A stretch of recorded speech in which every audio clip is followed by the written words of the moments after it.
healer of souls, community hero, and a voice for the voiceless. From international wards to the heart of the City of Pines, he is redefining mental health advocacy in the Philippines.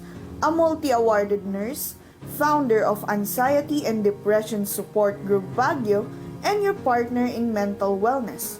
Let us all welcome Dr. Ricky Balikdang Ducas Jr. Yes, mga katok!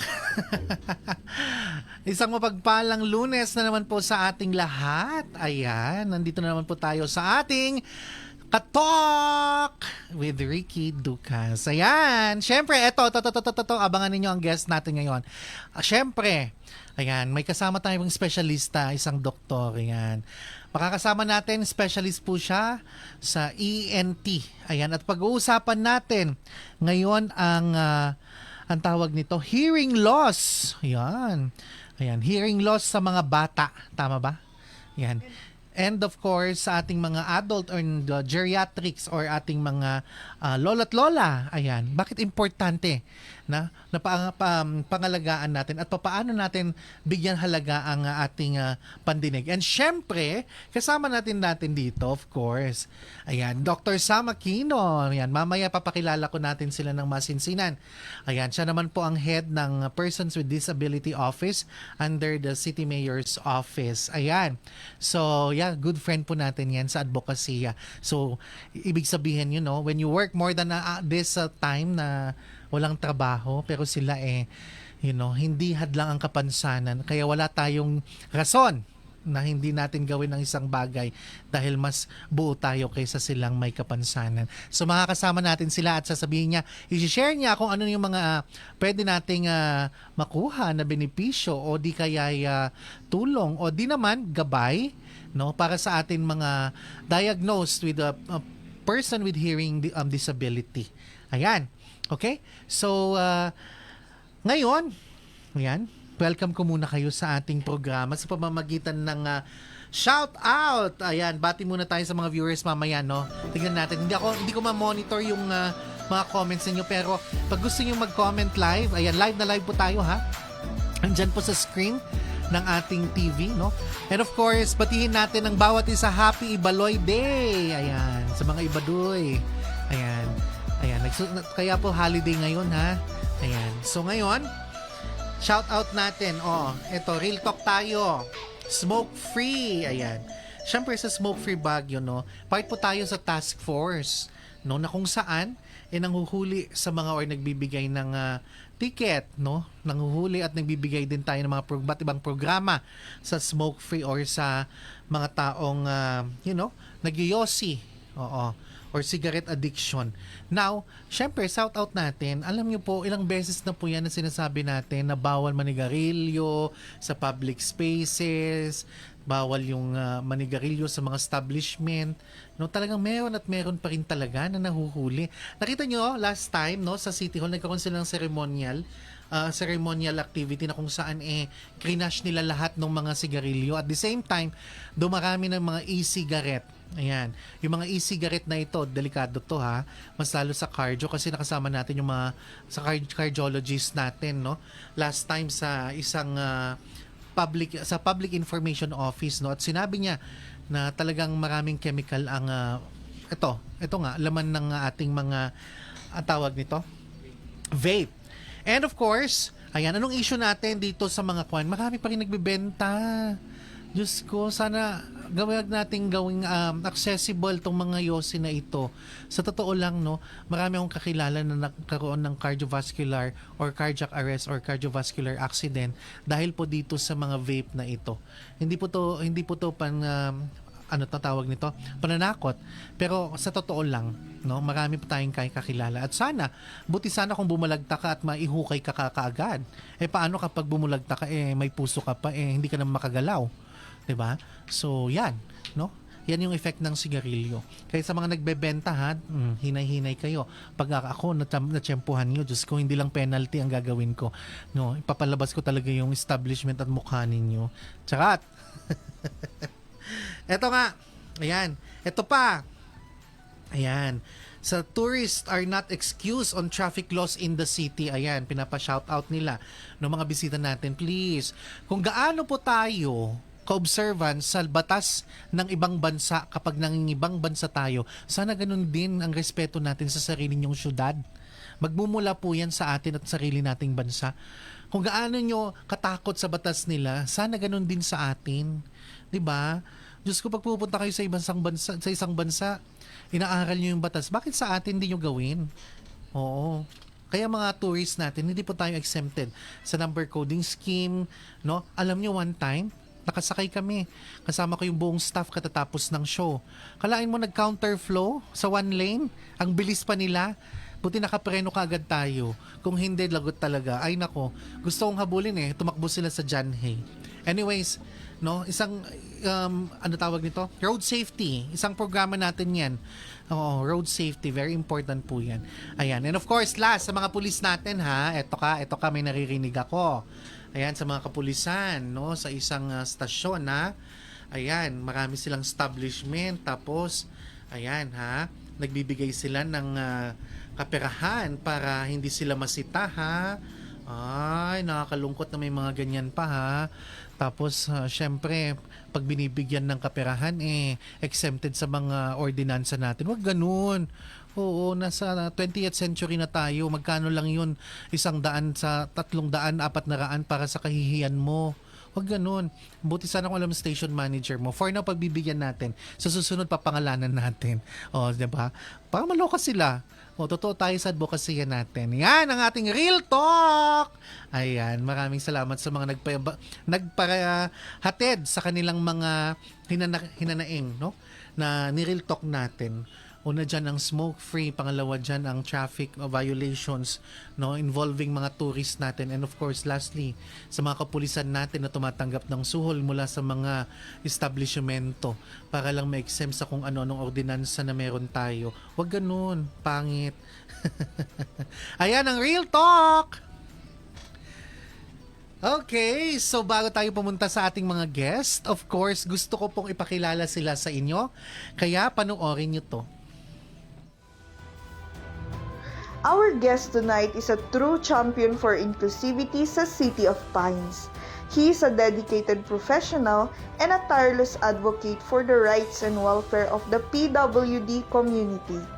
Bilang head ng Persons with Disabilities Affairs Office dito sa Baguio, he has been the driving force behind many programs na naglalayong siguruhin na walang naiiwan.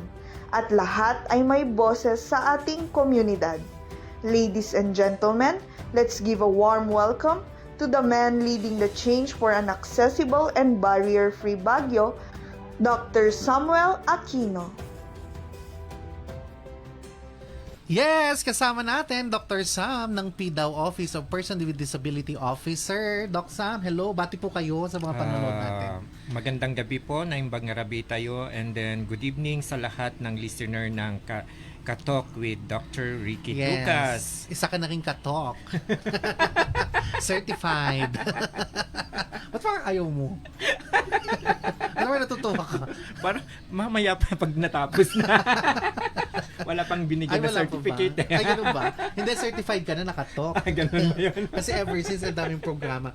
Ayan, course, Sir Doc Sam, ayan, lumabas yung number ng sa PWD or office na kung saan lumabas na ilang thousands po ang nakaregister sa atin dito sa Baguio na may disability. As of 2 days ago, maybe that was last week, we have already reached the registered person with disability 11,500 plus. So, of course, talking with the data ng 2025, meron tayong 2,252 Na increment. Yes, the increment, 2,052. Yes. Ano pong pinakamarami po na nag-register na disability? Based on the data, ang pinakamarami pa rin tayo ay mga person with disability, psychosocial, Psychosocial. then sinundan ng physical or Okay. orthopedic, and Yes. then cancer, Okay. and then of course dumarating na yung mga person with intellectual or learning, and then ang pinaka makon pa lang is the rare disease. Rare disease. And then Ilan po yung sa hearing loss? ang hearing loss for this 2025 data kwan natin, pinaghiwalay natin yung deaf and hard of hearing. Kasi Difficulty, oo. yes, unlike before, ang kanilang classification ay person with communication. So right now we starting ng 2022, meron tayong deaf and Okay. hard of hearing. At least, no? Yes. Ngayon, marami kasing benepisyo din na nakukuha kapag nag-register po tayo. Tama po ba? Yes, we are for all the people or constituent of Baguio City, for those with a medical condition resulting to disability, the Office Person with Disability Affairs Office under the local government of Baguio is promoting and ensuring the protection that we are asking you to make a decision to make yourself registered as person with disability. Yun. Once that you are a registered person with disability, that's you are being protected by different national laws and local ordinance and resolutions. O yun. O paano naman sa mga nanloloko? Sa mga nagpapanggap at nagkakaroon ng peking person with disability Oo. affairs ay identification card, kayo po ay may nakaantalang parusa sa pamamagitan ng fines 50,000 and above Ayun. hanggang 200,000, and then 6 months to 2 years imprisonment upon the discretion of the court. Ayun. O, sige, may kulong. May kulong po at Oo. fines. May penalty. Yes po. O, kasi paano natin nakikita, Doc Sam, na itong mga IDs ng mga ito or itong disability valid, kumbaga, meron po bang way on how to detect?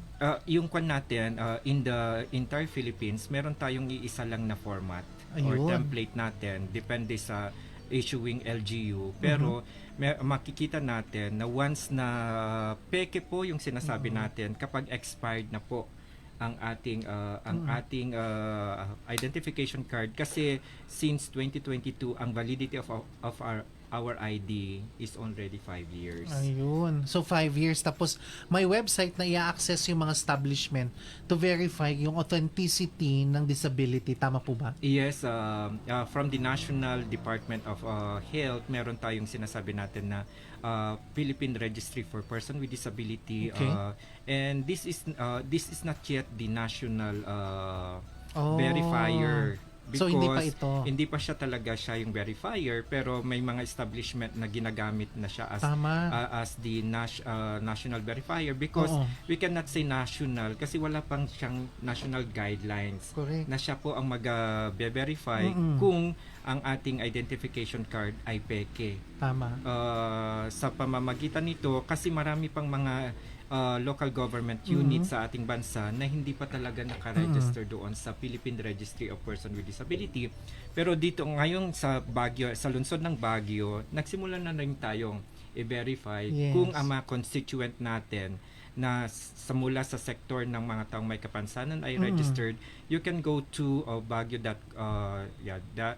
Paradigm, baguio.paradigm.gov.ph, and then you can find, and then ilagay ninyo na lang yung 16 numbers natin at makikita kung registered o hindi. Ayan, may ID number, tama? Yes po. Tapos yun yung gagamitin sa portal na ito para i-verify kapag Yes. valid yung ID. Dito sa Baguio. Dito sa Baguio. Pero meron tayong sinasabi na yung DOH Philippine Registry. Meron yung Pero VOH. hindi siya yung nagiging Official yet. yet. Kasi marami pang LGU sa buong bansa na hindi pa naka-register. naka-register. So at least sa Baguio registered na tayo. Real time. Real time. Yes, Ito, sa real talaga ng pag, opisina.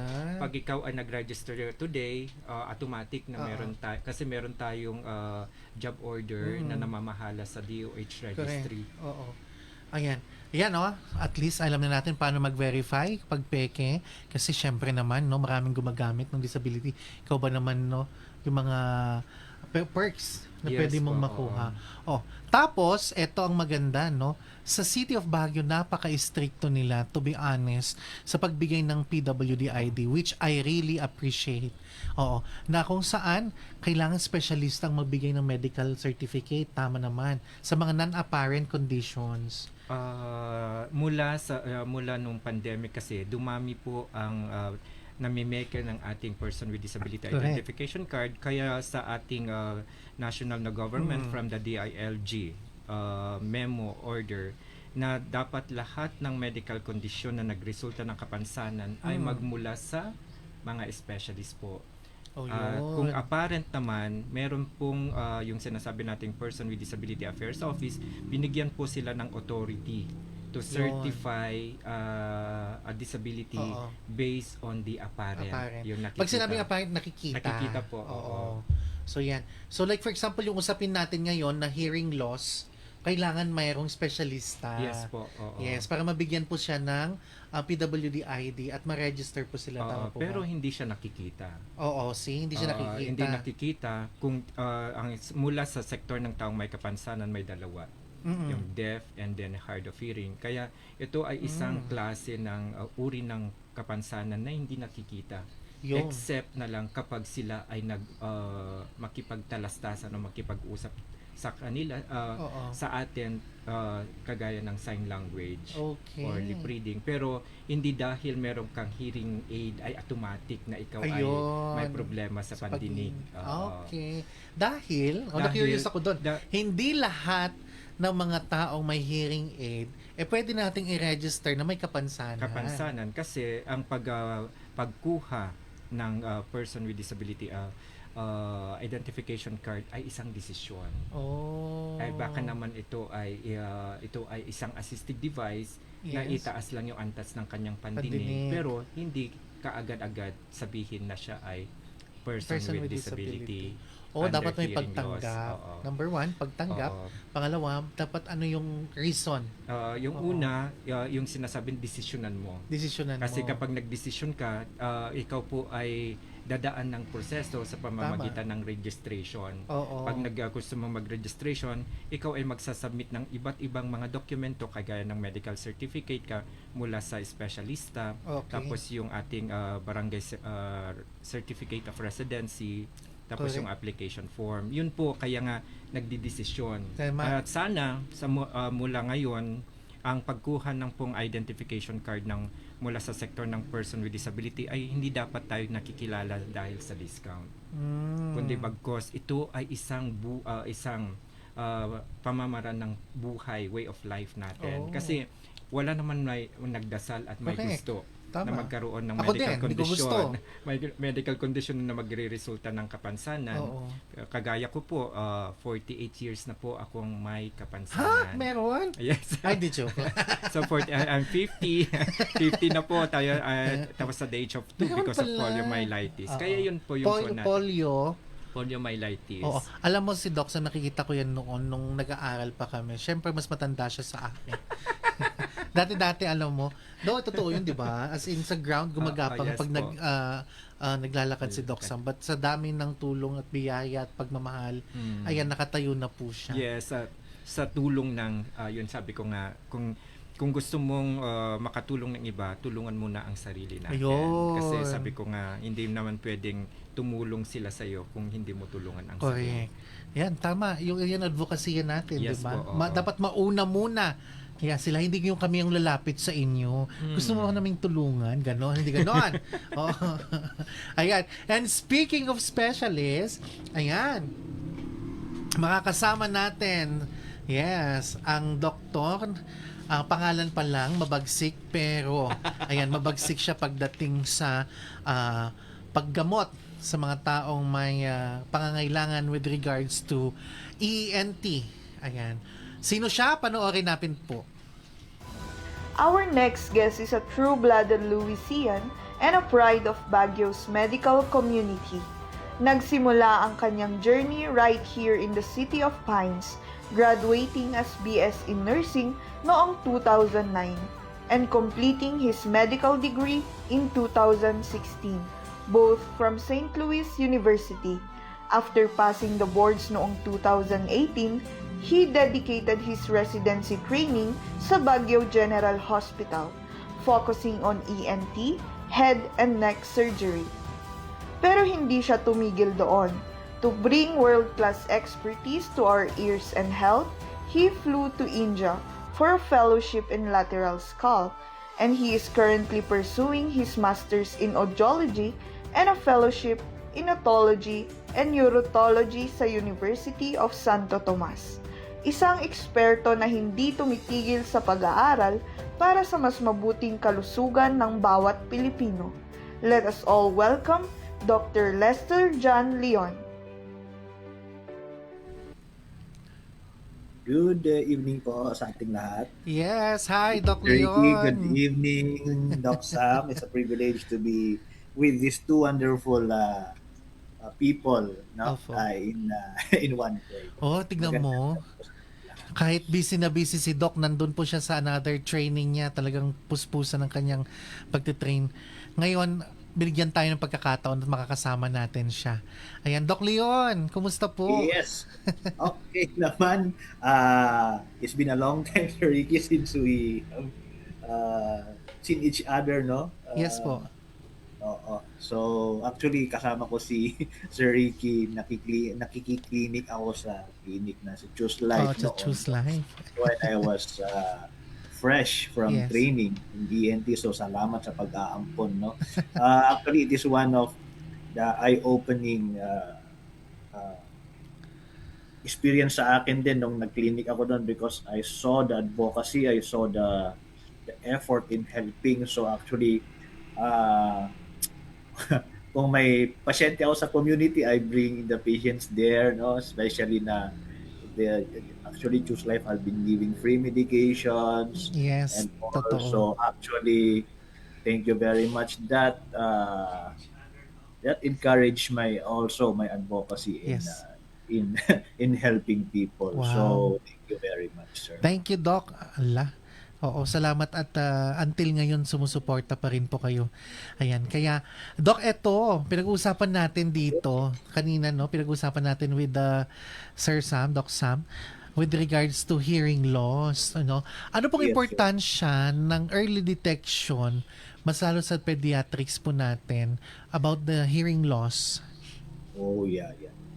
Actually, the first in all naman, no, in all medical disease or entity is prevention. That is why na-quote na yung prevention is better than cure. So, like in all, no, hearing loss, the best talaga na way is to prevent. But how can we prevent if we don't detect, no? That is why we have our screening programs and screening tools to do it, no? Actually, we have the newborn hearing screening law, no? That was enacted, I believe, 2009. Correct me if I'm wrong, but I think that was enacted that year, no? It Yes. mandates all hospitals, no? It all mandates all hospitals to do newborn hearing screening to all mga pinanganak. Before discharge in the hospital, a newborn hearing screening should be done 24 hours after birth, no? So the purpose of that is to detect possible it will not diagnose a hearing loss, but it will actually detect or screen a possible hearing loss ng mga bata pa. So the purpose of that is to at least diagnose the child within 3 months. Okay. And after 6 months, that's why we have the 1-3-6 rule, no? On the first month, there should be screening done. On the third month, dapat diagnose na yung child with the hearing loss if there is. And then on the 6th month, dapat meron na tayong hearing intervention, no? Ayun. So for the question of the importance, no, without hearing, we will not be able to learn how to talk. That's why mag-partner yan. Kung may pipi, automatic, but most of the time it's because of the hearing loss. So Yun. without hearing, we will not be able to hear the sounds, and we will not be able to mimic the sounds. So sadly, nadidiscover na nung parents, most of the cases, 2 years old, 3 years old, di na parang bakit hindi nakakapagsalita yung anak ko. And then, through evaluation, malalaman na may hearing loss pala siya. Yun. So, yun, masayang yun na mga ano kasi yun nga, Oo. within 6 months, before magsalita sana yung bata, sana, kung nuwari may hearing loss, nabigyan na sana natin siya ng Intervention. oo, saka intervention na nabigyan natin ng hearing aid para at least he would learn how to speak. So the magic word is screening, Okay. Screening. prevent, and then early intervention. Early intervention. Ayan. Early And of course, the 136 rule. Ayan, Yes, the yes, first sir. So, month of life, third month of life, and the 6th month of life. the 6 month of life. Yes, There should be and- already intervention done kasi hinahabol natin yung speech ng bata. Correct. We have to teach the child to speak, but how will he learn how to speak if wala siyang hearing? Hearing. Tama. Oh, tapos doc, no? Minsan, yung nanay pumupunta sa amin. Yes. Sasabihin nila na parang may autism yung anak ko, something like that. So, ang sa amin naman, pinapapunta namin sa mga specialists to clear and Yes. to rule out. Yes. Oo. Yun yung kaya ang partner din namin because I am also pursuing an audiology course. So, Wow. ang partners ng ENT are the audiologist. Wow. Number 2, DevPed, no, mga pediatric development Yes. pedja, no? Because actually, the mga spectrum, minsan hearing loss, hindi lang siya hearing loss. It is a part of an umbrella, no? Oh, the The spectrum. development of the child. Hindi automatic na Mm-mm. may autism yung bata, may hearing loss. May Mm-mm. hearing loss yung ano. So, actually, it is a collaboration of all the specialties, no? So, hearing, audiologist, a speech pathologist, Mhm. and also a developmental pediatrician. Ayun. And Especially doc, the parents. oo.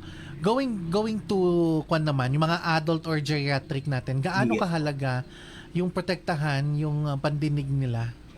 Yes. So in adults, no, ang hearing loss naman natin, no, so pinakamarami pa rin is what we call presbycusis, no, or yung hearing loss due to aging. So, Mhm. actually by 40 Wala pa years si Doc old or Sam 60 yan. years old, yeah, meron. We will, like the eyes, no, lahat magkakatarata, but it depends na lang doon sa sino mas maaga, sinong mas late naman ang Oo. hearing loss, no. It is because of many factors such as noise pollution, no, because we have what we call the noise induced hearing loss. Ayun, Prolonged noise-induced exposure to hearing noise. loss. Yes, prolonged exposure to noise can cause sensory neural hearing loss. A sensory neural hearing loss is the kind of hearing loss which ang only management niya is hearing amplification, Mhm. like hearing aids and cochlear implant, no. Oh. Meron naman tayong isang kind ng hearing loss which is the conductive hearing loss. Okay. Yun yung mga hearing loss na pwede siyang maoperahan, number 1, or number 2, simpleng tutuli lang or earwax na nakabara doon sa ear. So, sa mga adults, it's very important if you feel o bigla kang nagka-hearing loss or medyo na naramdaman mo medyo nanghihina yung pandinig mo, it's better if you consult an ENT specialist or an audiologist para masilip because it depends kung conductive hearing loss or sensory neural hearing loss, Mm. magkaiba yung management. Ayun. Ayan, o di ba nakatututo tayo. Oo. Tapos yun nga yung mga kabataan ngayon, di ba tumataas siguro ang hearing loss tendency nila kasi nga yung mga kabataan natin ngayon, number 1, the accessibility of gadget. Tapos ang Yes, mga sir. gadget natin, hindi naman siya designed na kung saan bawat tao merong decibel na ina-adjust depende sa Yeah. pangangailangan. Tama po ba, Doc? Opo. Yes. Actually, good thing naman, I think meron ng sa mga gadgets. Kung mapapansin nyo, meron na siyang limit, no? Okay. So, oo, parang required na ata sa mga cellphone na meron siyang indicator na mataas masyado, no? Kasi totoo 'yon. We have certain condition, we have certain noise level na dapat expose ka lang within this time limit. Kung lumampas ka, it would cause a significant hearing loss. Okay. Like for 80 decibels or yung mga jackhammer, yung mga nagtatrabaho, they should not be exposed for more than 1 to 2 hours. They should rest, Oh, no? Kasi see? kung dire-diretso yon, it would really cause hearing loss. Oo. Like sa mga headphones or Oo. earphones, dapat actually the pinaka-advice is at least half or less than half. Kung exposed ka dun sa cellphone mo or sa nagmi-music ka ng more than half for Okay. 2 to 3 hours, that would really cause significant change in hearing. or Yun. yung At napansin future ko din, loss. Doc, gumawa sila ng ordinansa dito sa Baguio na kung saan nakalagay doon yung bawal ng mag-ingay ng hanggang alas 10. At the same time, meron ng ordinansa na kung saan yung regulation ng mga bars, no? Tinawag Yes, po yes. ako sa isang public consultation na kung saan present po nila ito at nakita ko sa isang section nakalagay doon na kailangan yung speaker hindi lalagpas sa, if I'm not mistaken, 50 decibel ata yon sa enclosed area. O sabi ko, with Yes. regards to this, since nasa health po tayo, sabi ko, can we consult an specialist para po dito, para ma-justify natin bakit 50 decibel ang pwede. Oo, sa isang bar. Yeah. Actually, yeah. Here in Manila, no, yung mga establishments na mga ganyan bar, actually, they have something, I really don't, but parang na ano ng professor ko, no. They are actually parang may permit din sila Ayun. na parang may nag-i-inspect, no, parang sa Mhm. safety. So actually they consult audiologists to do parang safety precaution, parang something like that. Like the same time the same sa mga minors Mm-mm. sa ano. So dapat meron talagang mga designated sa position nung ganito, saan yung position ng speaker. Actually, Yes. meron ding dapat ano sa mga workers doon, mga nagtatrabaho doon, they have Oh, oo, dapat effective ba yung earplug, Doc? earplug. Yeah, it will help, but actually ang kung ile-level natin yung sa safety Oo. measures, it is actually the second or third, I think. Ang ano pa Ah. rin is yung ang pinaka-effective pa rin is yung parang ililimit mo yung exposure. Exposure. Yes, totoo Yeah, yan. exposure Yeah, pa rin. limit your exposure, yung pinag the best pa rin. Yes, Oo. yes. Because earplugs can help. It would siguro babawasan yan ng 10 to 20 decibels yun. Okay. Pero kung paano pag 80 decibels yung exposure mo, so 60 lang, 60 pa rin yung naririnig mo. So, Yun na nga. Oo. Paano yung decibel ng mga maingay na nanay? ayun. Actually, yung mga May maingay na tatanong yan, mga nanay, nagger na asawa, mga ganon. Mamaya, That is tatanong yan sa actually- mamaya. O, pasagot na natin kay Doc. ah actually, specifically, siguro, ang tansya, mga 60 decibels na high frequency. Ba talaga? Naka-60 pala sila. Nakakasira pala sila ng pandinig. Because a normal speaking voice, yung ganito natin is Apo. actually approximately 30 to 40. Oh, this is Yung 30 to 40. 40, mga 50 ka na. 40 to 50 actually. Okay. Tapos sa kanila, 60. Yeah. May increment of 10. Oo. Increment of 10. Ayan, Doc. Oo, ang ganda nung usapan, no? At actually, ito yung usapin na hindi masyadong pinag-uusapan when it comes to health. Pero ito yung nakikita ko na minsan, nagiging cause ng iba't ibang concern kapag hindi na-address ng maaga. So, Doc, walk us through. For example, ako, no, isa akong nanay, napapansin ko na meron ng problema siguro sa pandinig. Kapag tinatawag ko siya, hindi siya tumitingin, kailangan nakaharap ako, tapos nakatutok siya sa lips ko. So ngayon, walk us through sa evaluation process. Kapag pumunta po sila sa clinic ninyo, ano pong expect nila? Okay. Okay, that's a very very nice very nice question, no? Because yun, actually yan yung yan yung kulang, no? Opo. Sa Actually, that's why I'm urging Department of Health. Yeah, calling. Ako na magsabi, Doc. Call out sa Department of Health. Andito na yung Shout nagbibigay ng out. serbisyo. Oo, libre po yan. Tulong na po yan. Oh. Ay, Yeah. hindi. Gawin natin with Doc Sam, Doc. Oo, pwede po tayong Yes. mag-conduct ng ganun, no? Sa mga Yes. schools. I-conduct Opo. natin na, ano tawag doon, Doc? Meron actually, isisingit ko. Sige, mamaya. singit mo, Doc. Silip Tenga program. No? Actually, Ayun. I started it already in Marinduque and in Laguna. Akalain nyo yun. Sa sabi atin, ko, proud of ginagawa ko sa Cordillera, ibang lugar, pinunta. bakit? Bakit sa atin wala? Gawin natin Ayun, yan, Doc, sabi ko. promise. Andito na si Doc Sam, oh. Kausap na natin Yes. siya. Yes, thank you Oplan very Silip Tenga. Oplan ba? Yeah, Ayan. something like that. Sa mga Oo. preschool children. Preschool. Yun. Yeah. Kasi sila yung dapat, nag-grade 1 sila, dapat sila yung, because learning is really crucial during childhood, no? Kasi doon dapat nabobombard ng auditory stimulus para yung language nila, the way they Okay. express themselves, dapat ma-develop yun. And the way to develop that is dapat you'll be bombarded with auditory stimulus.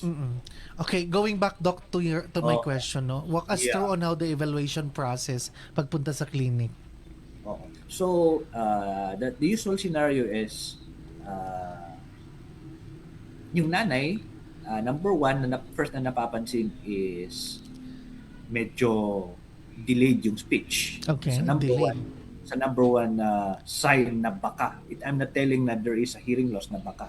The number two, inattentive yung bata. Akala mo may ADHD or talagang nasulpong lang nga talaga in Ilocano, but baka may hearing loss. So Ayan. those are signs. Number three, low grades or medyo hindi okay yung performance sa school. Mhm. That is one sign also, no? It could baka may hearing loss. And then Ayun. number four, yun nga yung sabi ni Sir, you're looking at your lips for verbal cues or lip reading. Pwede rin yung sign. And then number five, basic na pwedeng gawin, maghulog lang ng pinggan or yung di breakable yung produce a loud sound. Pag tinap mo yung table, wala pa rin, di tumatalikod. That is a simple evaluation na baka meron. No?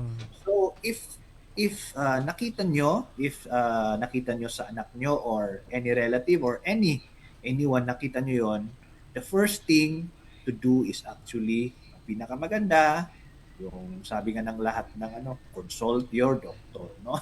In Correct. our case, we have a lot of ENT naman actually in Baguio City, no? We have our public hospitals like Baguio General Hospital, no? We have a residency training there, so there would be a lot of ENT. So ang pinaka magandang gawin is to consult because sabi ko nga early intervention, the intervention is mas maganda yung resulta. So upon going to a specialist, they will technically assess your ears kasi yung sabi ko nga there are two kinds of hearing loss. It may be a conductive hearing loss or a sensory neural hearing loss. When I say conductive hearing loss, it is because of treatable or temporary cause like may nakabara lang na earwax or butas lang yung eardrum kasi sa infection. So those are hearing loss which could be managed by medication Ayun. or could be removed by tanggalin mo lang yung cerumen, may hearing na siya. Correct. Or pag butas naman yung eardrum, lagyan lang namin, may ginagawa kaming procedure at tympanoplasty, we put eardrum, rene-repair namin, the hearing would be treated or would almost be normal. That's the conductive hearing loss. Okay. Then the other one is the sensory neural hearing loss. Kung sinabi kong sensory neural hearing loss, ang problema is the nerves or the hair cells Ayun. inside the ears. This is usually the cause yung mga congenital hearing loss, yung mga pinanganak ng bingi. Meron. Usually Okay. sensory neural yung mga to. So, yung management nito is yung mga hearing implants or hearing aids. So, we will be able to know this if you will be having your hearing test, no? Yung tinatawag nilang hearing test.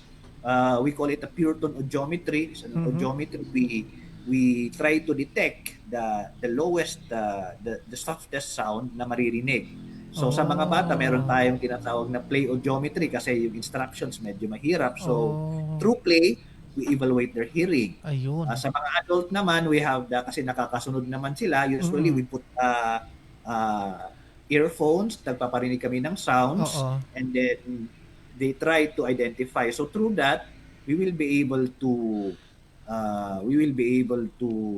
detect anong klase ng hearing loss. Correct. So if na-determine na namin na conductive hearing loss, we can advise, linisan lang natin yung tenga mo, nakakarinig ka na. Operahan lang natin, tanggalin natin yung infection, mag-i-improve yung hearing mo. But if the cause of your hearing loss is sensory neural, yon, for children, mga kunwari, bata, na-detect ng newborn hearing screening na kunwari nag-fail siya, Okay. then refer sa amin. Usually, we do an ABR or parang that's one way of detecting hearing loss, especially sa mga babies, sa mga bata.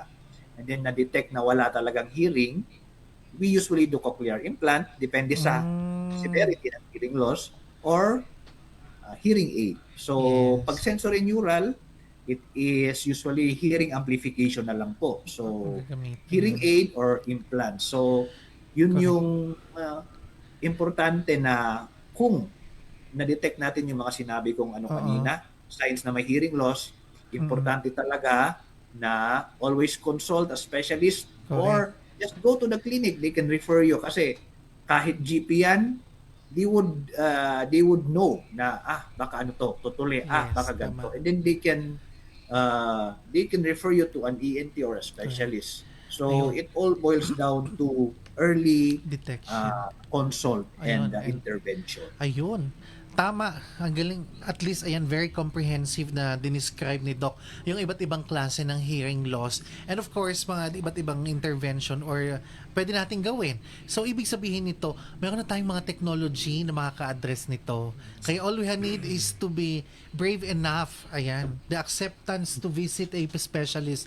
And eto ka, syempre, mga katok, no, importante na huwag kang mag-self-medicate at mag-order sa mga online shopping na yan. Yeah. Dahil feeling mo, gusto mo makatulong at binigay mo sa lolo't lola mo yung mga enhancer na yan, nakakasama pala siya. Kasi meron sinasabi si Doc kanina na audiometry. Meron pong test yan. Tama po na, Doc? Yes. Geometry. We have Oo. a test to determine your hearing. Para lang siyang salamin, no? Tama. Ang salamin ni Juan, di pwede kay Pedro. Ang hearing aid ni Juan, dapat iba rin kay Pedro because we have different levels of hearing. Ayun. So, See? yun yung common na nag-order tayo sa Shopee. Kaya usually yung mga nasa Shopee kasi amplification lang. So, Oo. napo-complain sila, masakit. Kasi Masakit. nga, walang test na ginawa. Oo, kasi may test talaga yan. Napansin Yes. ko yan, yung mga nagsiself-medicate. Pagakuhanan ko si Lolo kasi nakasweldo ako ngayon. Malala, nasira lalo yung tenga ni Lolo at Lola. Yes, that's true. Di ba? That's true. Oo, kasi Yes. nga, mayroong yan test na ginagawa para ina-adjust din nila.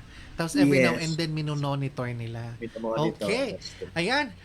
Hanap buhay muna tayo, Doc. Mga Docs, Yes. balikan ko kayo. Ayan. Please watch this. Pagpunta ko sa Paracelis, ayan, sobrang saya. Maraming salamat po sa President po ng MPSU sa pagkakataon, Dr. Edgy Cue, para mapagbisita po natin ang Mountain Province State University sa Paracelis. At nag-enjoy po ako sa pagbisita doon at pagbibigay natin ng mental health and awareness program po sa mga estudyante and sa faculty. Panoorin po natin to. Hi mga katok! Nandito tayo ngayon para Paracelis Mountain Province para po sa isang katok. Ayan invite tayo ng Mountain Province State University. Pero eto, may advocacy tayo pakain. Pak! Hindi ko alam kung sinasadya nila Imagine na siya. May kulang. Ayan, may patent si Mayor. Actually, hindi. Eto, salo-salo kami ngayong lunch. And mamaya, mapapanood nyo kung ano pa yung mga pinaggagawa natin dito sa Paracelis. Abangan yan sa Katok TV. Malayo man ang tinahak na landas, sulit naman ang pagdayo ni Dr. Ricky Ducas sa MPSU Paracelis Campus sa Mountain Province. Sa kabila ng mahabang biyahe, baon ni Doc ang isang mahalagang misyon, ang ituro ang sining ng self-healing. Sa harap ng mga masusugid na estudyante, binigyang diin niya na bago tayo maging epektibong katuwang ng iba, kailangan muna nating hilumin ang ating sarili at ang ating nakaraan. You cannot pour from an empty cup, ika nga. Hindi rin nagpahuli ang mga taga-MPSU. Sinalubong nila ang mensahe ni Doc ng mga makabuluhang awitin para sa social justice at kapayapaan. Tunay ngang isang masiglang pagtatagpo ito ng healing, musika at advokasya sa gitna ng kabundukan.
Isang matagumpay na araw na punong-puno ng pag-asa at inspirasyon.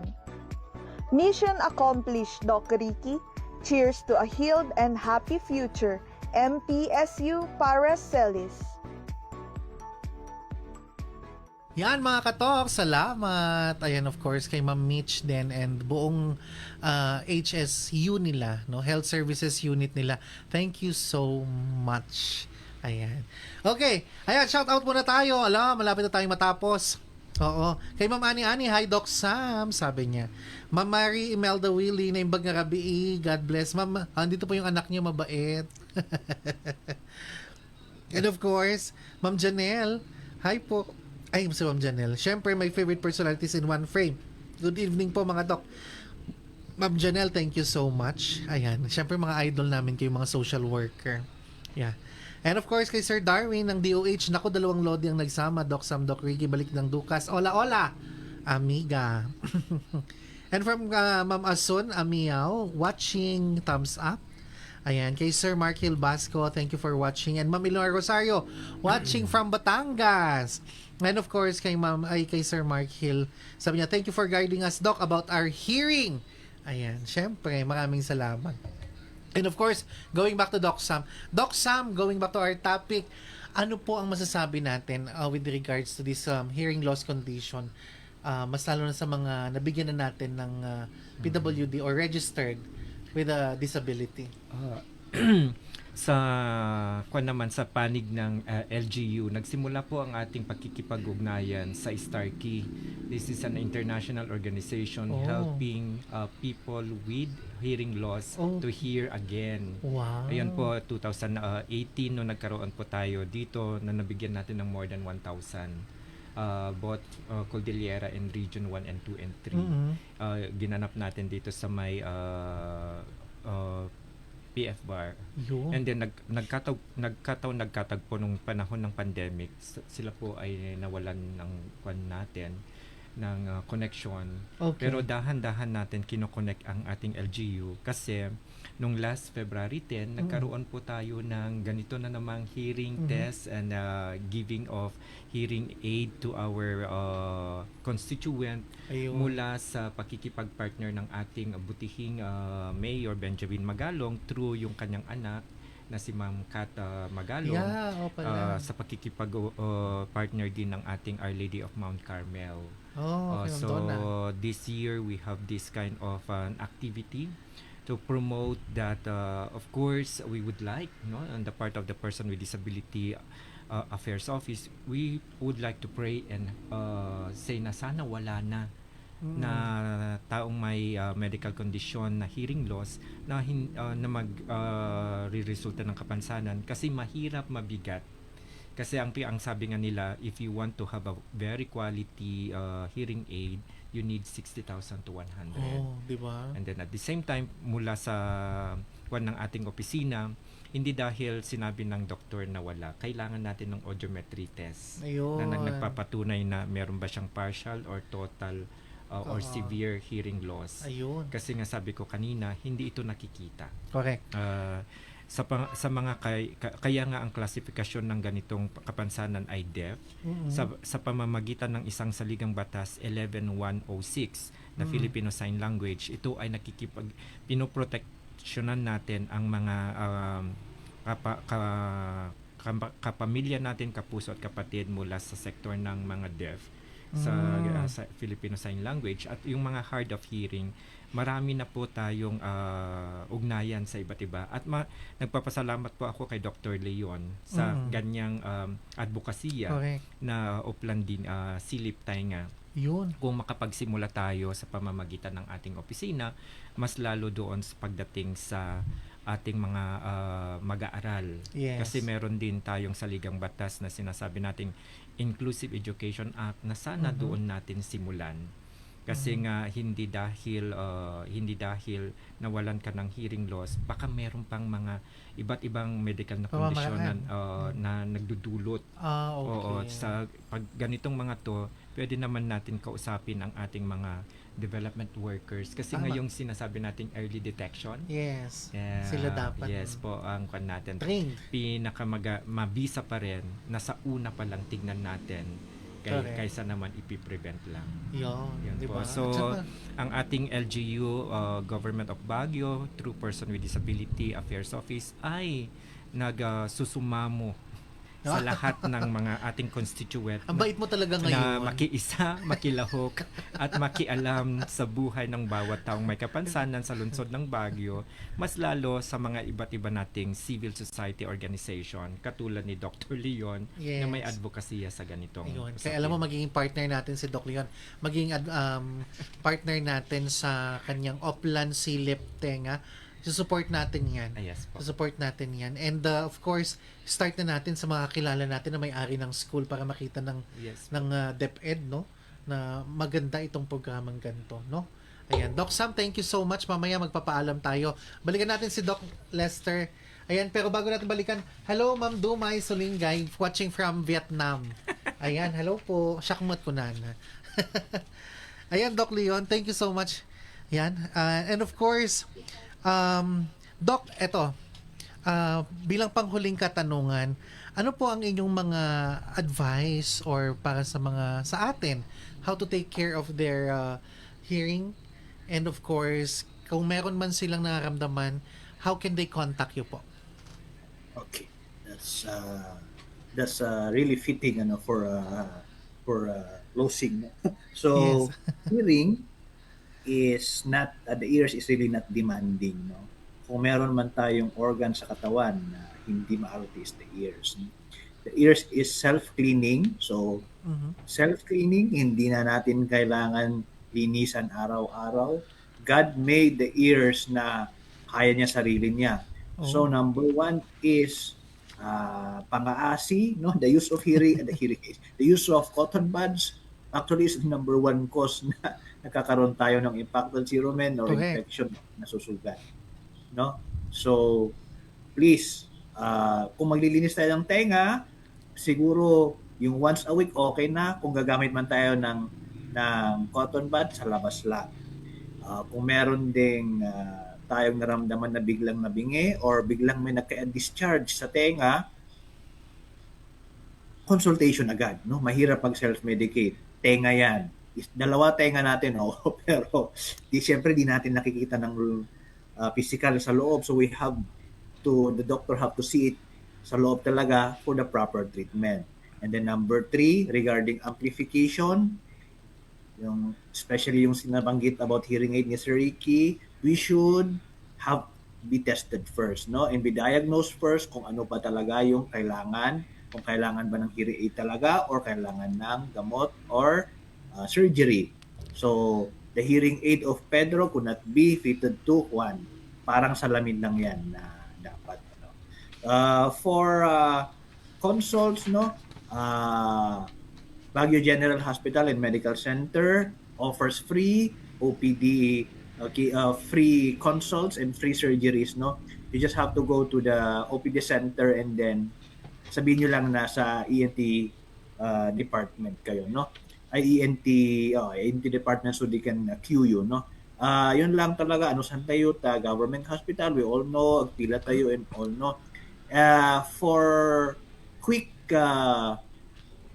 consults or gustong magtanong or any recommendations, you can reach me actually in my page, Leon Cares, or Leon Cares.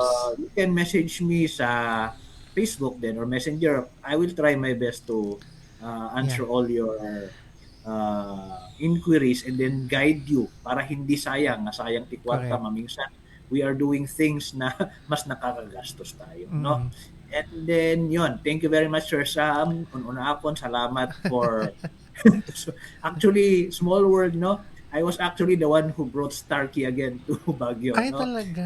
Yeah. Oh. I met Si Doc Leon because din pala. the founder of Starkey, I met them 2 years ago, and then Dr. Martinez, my professor, was actually the one who brought Starkey here in the Philippines. And then nabanggit nga na ganon, so we contacted Mayor Magalong and then through Kat also. That's why the first time we went there again after nung 2018 ata is 2 years ago, and then nung February lang we contacted sa Mount Carmel. So hopefully tuloy-tuloy, and then actually I will be visiting soon because actually Starkeys are looking for scholars that could be trained para dyan sa Baguio, hindi na kailangan pumunta ng Starkey every year. Ang goal namin is we will be training at least 2 or 3 dapat sana dyan para ayun, para papunuan na rin nasira yung mga hearing aids, meron tayong ano to? person. Matrain na technician? Yes. Technician in a way, and also the one who will be conducting the test and the one who will be fitting the hearing aids. It's actually 3 to 4 months training here dito sa UST. Baka pwede ako dyan. Actually, if you know Ma'am Pamela, Ma'am Carino, yes.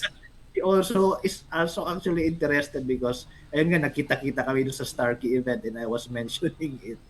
Doc, put me on the list. I'm Yeah, willing to be of help. I will balitaan ko kayo kasi we really need. Ayan, gusto ko yung mga training para maiba naman. Hindi lang mental health kasi actually yan yung nakikita ko ngayon na nagiging challenge ngayon. Na pinupunta sa akin yung mga anak, tapos sasabihin sa akin na adan samot autism na kunada nga dagos. Tapos i-address tayo pa dito kasi dyan. Anyways, thank you so much, Doc. Thank you very much. And then, salamat ng And of course, abangan ninyo yung clinic ni Doc dyan sa Trinidad. Leon Cares. Magbubukas yan. Yeah. Oo. Siya pupuntahan natin, ipopromote natin yan sa mga susunod. Thank you so much again, Doc Leon, sa pagkakataon. Thank you sa serbisyong totoo at serbisyo para sa mga kailian natin. Salamat. Ayaman din po. Salamat. And of course, ayan, Doc Sam, thank you for this. Alam ko inaantok ka na. Hindi pa naman. Inaantok ka na eh. Nakita ko, natutulog ka na. Talent po talaga yan. Hindi, joke. Oo. Doc Sam, any parting words po sa ating mga manonood? Mula sa panig ng lokal na pamahalaan ng lungsod ng Baguio, ako po ay nagpapasalamat sa isang imbitasyon sa ganitong ugnayan sa Katok with Ricky kasi ito ay isang patunay na ang ating gobyerno ay dahan-dahang lumalapit sa ating mga constituent natin na sana sa sektor ng taong may kapansanan ay walang maiwan dito sa Baguio. Nandito po ang ating opisina, Person with Disability Affairs Office, na nagsasabing, please engage. Wow. Tagalog na Tagalog yun, ha? Sige mo na maintindihan natin. Ini Baloy, kasi Baloy din ngayon. Sige mo. Iyaman na. Hoy, hindi Baloy yun. Di ba? Nag-ibalik ako, mali pa.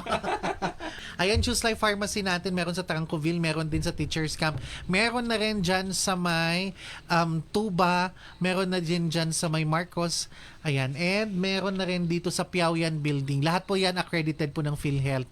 At the same time, pwede pong kumuha dyan ng, or magbigay, accredited din po tayo ng DSWD.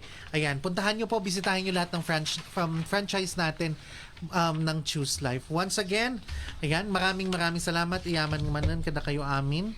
Mga katok, sa loob ng isang oras narinig natin ang boses na madalas ay hindi napapansin. Natutunan natin kay Dr. Leon na ang hearing loss ay hindi lang basta katahimikan. Ito ay isang hamon at na may solusyon na kung tayo ay kikilos ng maaga, sabi nga ni Doc Sam, get engaged. At mula kay Dr. Sam naman yon, napatunayan natin sa Baguio na walang maiiwan dahil may gobyerno nakikinig at handang umalalay. Click the subscribe button, i-like, i-follow, and i-share ang concert or ang content dahil bawat share ninyo ay maaaring magsalba ng buhay ng mga taong nangangailangan ng real talk.